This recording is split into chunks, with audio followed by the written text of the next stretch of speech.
C'est une décision qui fait trembler les piliers de l'état de droit en Ouganda. Le 16 juin 2025, le président Yoweri Museveni a signé une nouvelle loi, la Uganda People's Defence Forces Amendment Act 2025. Elle réintroduit, dans des cas dits exceptionnels, la possibilité pour les tribunaux militaires de juger des civils.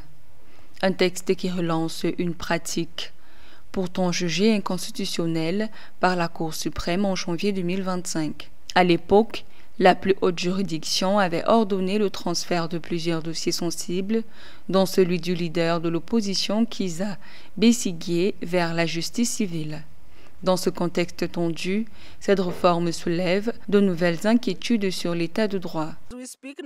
En ce moment même, l'un des leaders de l'opposition, Kizza Besigye, est en prison avec ses collègues et beaucoup d'autres prisonniers qui avaient été arrêtés lors des élections 2020 et plus spécifiquement les supporters de l'interplateforme nationale. Donc ce temps est conçu pour arrêter de nombreuses personnes à l'approche de l'élection présidentielle afin d'être sûr qu'il y a un tour répressif où le président intervient en tant que le juge en chef.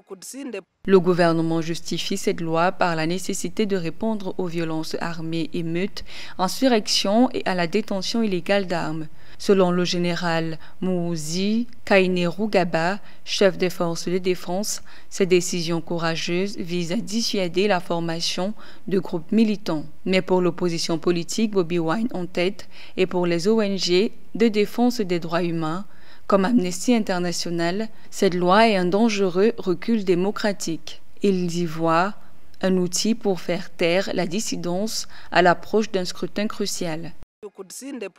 Nous observons que la Cour va donc se référer au chef de l'armée, et le chef de l'armée est le président, et c'est en effet à ce niveau qu'il veut exercer le pouvoir judiciaire sur ses opposants politiques.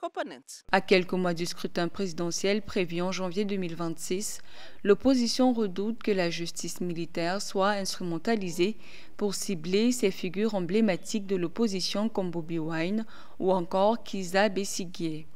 Une inquiétude partagée par certains partenaires internationaux qui dénoncent une nouvelle dérive autoritaire.